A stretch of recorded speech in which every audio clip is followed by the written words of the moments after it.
গোসলখানা থেকে গা মুছতে মুছতে বের হয়ে মাহির বলে, খুব সুন্দর ঘ্রাণ আসছে, কি রান্ধো মা? শাইলা বেগম বলল, শুকনো ভেটকি মাছ রান্ধি বেগুন দিয়া, তুই আয় খাওন দি। হাতের গামছাটা বাহিরে টাঙায়া দড়িতে বিলিয়ে দিয়ে শিউলিকে মাহির বলে, গোসলখানায় আমার লুঙ্গিটা ভেজায় রাখছি, তুই ধুইয়া দিস একটু। শিউলি একবার ভাইয়ের দিকে তাকিয়ে নিজের কাজে মন দেয়। খেতে বসতে বসতে মাহির বলে, কিছু হয়েছে নাকি শিউলি?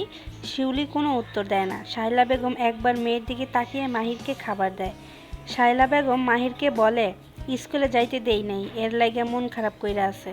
আমারে বল, আমি কয়জনরে চালাইতে পারি? তুই যা কামাই কইরা আনস তা দিয়ে কোনো রকম চলে, আবার হেগুরে পড়ালেখা করাইমু কেমনে? মাহির চুপচাপ খেতে লাগলো। শিউলি ভাইয়ের মুখের দিকে অসহায়ের মতো তাকিয়ে আছে, ভাই কিছু বলবে সেই আশায়। মাহির মায়ের সিদ্ধান্তের উপর কিছু বলে না, মায়ের বাধ্য সন্তান, মা যা বলবে তাই করবে। খাওয়া শেষে মাহির বলল, আজকে চেয়ারম্যানের বাড়িতে কাজ আছে, দুপুরে ওখানেই খাইবো, আমার জন্য বসে থাইকো না। রূপা বাহির থেকে খেলে আসছিল, ভাই চেয়ারম্যানের বাড়িতে যাবে শুনে ভাইয়ের সাথে যাওয়ার বায়না ধরে। মাহির বলল, আমি ওখানে কাজ করতে যাব, তুই গিয়ে কি করবি? রূপা বলল, আমিও কাজ করব, তোমার মতো টাকা পাবো। মাহির বলল, তোরে কাজ করতে হইব না রে, তুই হইলি বাড়ির রানী, তুই কেন কাজ করবি? শিউলি বলল, চেয়ারম্যানের বাড়িতে গেলে তোরে বাইন্দা রাখবো। রূপা বলল, কেন রে, আমি কি চোর নাকি? সুন্দর মাইয়া করে পাইলে চেয়ারম্যান বিয়া করে ফালাইবো, হের লাগে তোরে যাইতে মানা করে তোর ভাইয়া।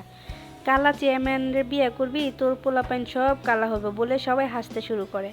রূপা মুখ ভেঙচি দিয়ে বলল, খাওন দাও মা, ক্ষুধা লাগছে।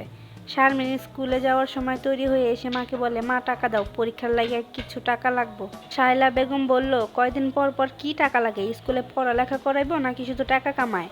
শারমিন বলল, পরীক্ষার টাকা দিতে হইব না, এমনি এমনি কি তোমার স্কুল থেকে সব দিব? শায়লা বেগম শাড়ির আঁচল থেকে গিট খুলে টাকা বের করে শারমিনকে দেয়। শায়লা বেগমের 3 মেয়ে, শিউলি, শারমিন, রূপালী। এক ছেলে মাহির। মাহির সবার বড় আর রূপালী সবার ছোট।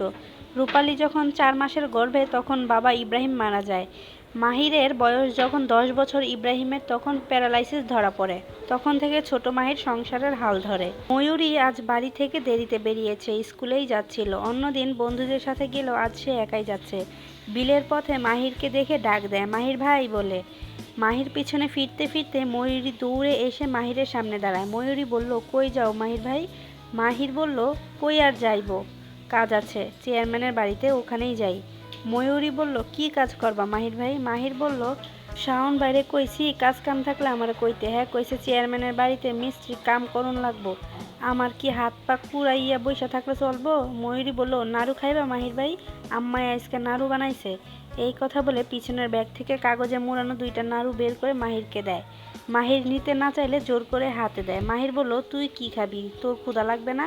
ময়ূরী বলল, আমার আর 2টা আছে, এগুলোই খাইবো, নাস্তা করার লাগে কিছু টাকা নিচে আম্মার থেকে। স্কুল অন্য রাস্তায় হওয়ায় ময়ূরী চলে যায়। স্কুলের ভিতর ঢুকে শারমিনের পাশে খালি সিট পেয়ে ওখানে বসে পড়ল।